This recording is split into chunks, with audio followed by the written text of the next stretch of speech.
Selamat pagi, selamat berjumpa kembali dalam Renungan Harian GKJ Purwantoro, Kamis 12 September 2024.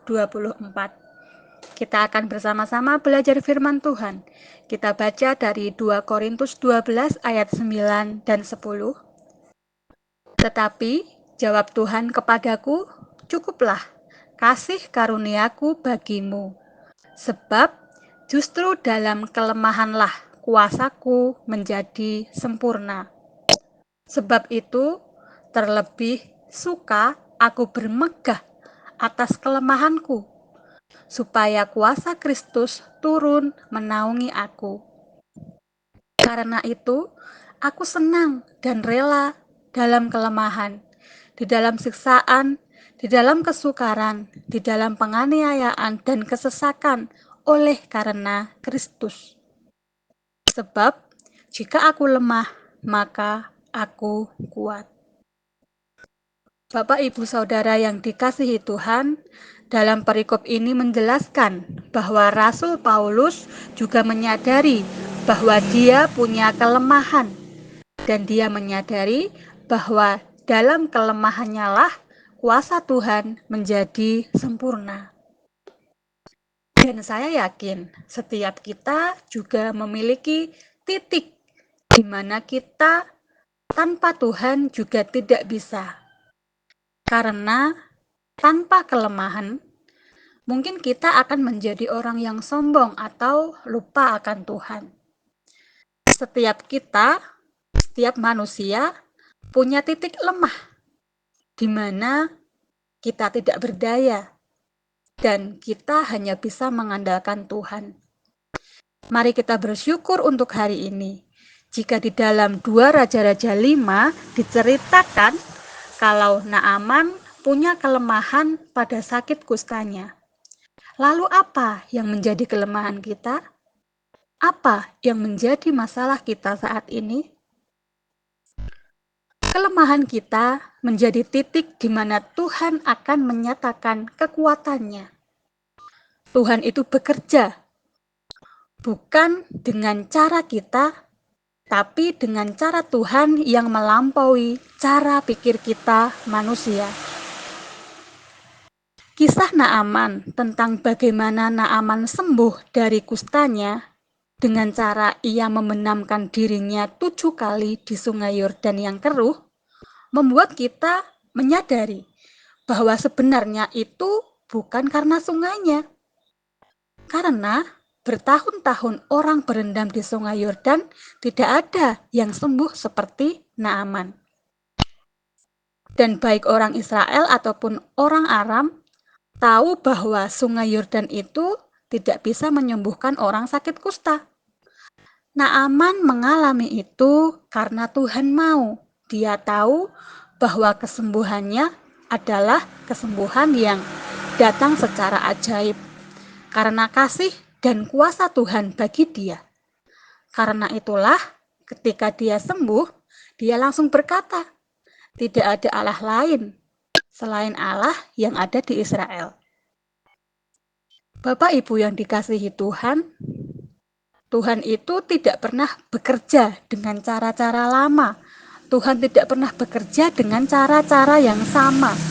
Sehingga kita, manusia, tidak bisa membuat pola atau rumus khusus cara Tuhan bekerja. Atau mungkin kita manusia nggak bisa membuat rumus khusus 7 kunci keajaiban Tuhan, 7 rahasia mujizat Tuhan. Tidak bisa Bapak Ibu, karena cara Tuhan itu berbeda-beda. Pikiran kita manusia tidak bisa menyelami pekerjaan Tuhan. Di dalam Pengkhotbah 3 ayat yang ke-11 dikatakan, ia membuat segala sesuatu indah pada waktunya. Bahkan ia memberikan kekekalan dalam hati mereka. Tetapi manusia tidak dapat menyelami pekerjaan yang dilakukan Allah dari awal sampai akhir. Jadi pemikiran kita ini nggak sampai. Kita tidak bisa mengatur Tuhan dengan cara kita. Kita juga nggak bisa nego gitu ya. Maunya begini loh Tuhan, maunya begitu loh Tuhan. Pertama begini, kedua begitu.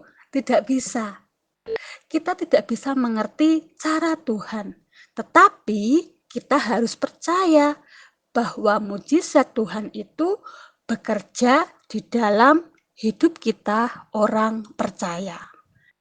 Efesus 3 ayat 20 dikatakan, bagi dialah yang dapat melakukan jauh lebih banyak daripada yang kita doakan atau pikirkan, seperti yang ternyata dari kuasa yang bekerja di dalam kita.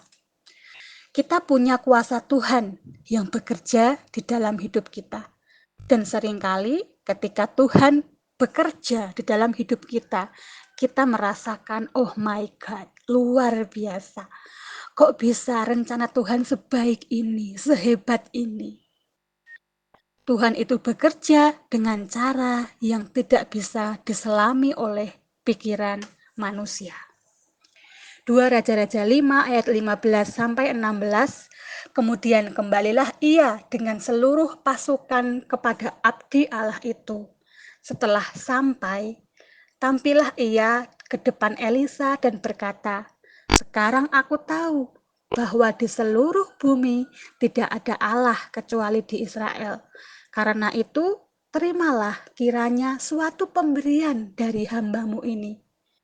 Tetapi Elisa menjawab, demi Tuhan yang hidup, yang di hadapannya aku menjadi pelayan, sesungguhnya aku tidak akan menerima apa-apa. Dan walaupun Naaman mendesaknya supaya menerima sesuatu, ia tetap menolak. Bapak Ibu yang dikasihi Tuhan, Naaman mengakui Tuhan dan ia menunjukkan rasa syukurnya dengan menawarkan persembahan. Tetapi ditolak oleh Elisa. Kenapa? Karena mujizat itu tidak dapat dibeli dengan uang.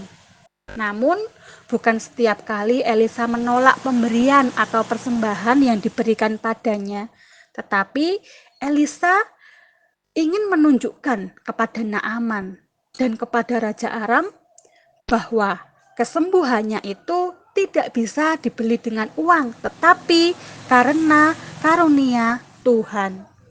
Perikop ini sebagai gambaran bahwa keselamatan yang kita peroleh hari ini adalah keselamatan dari Kristus yang cuma-cuma, bukan hasil dari kerja keras kita, tetapi karena Kristus. Terima kasih, Tuhan Yesus memberkati. Amin.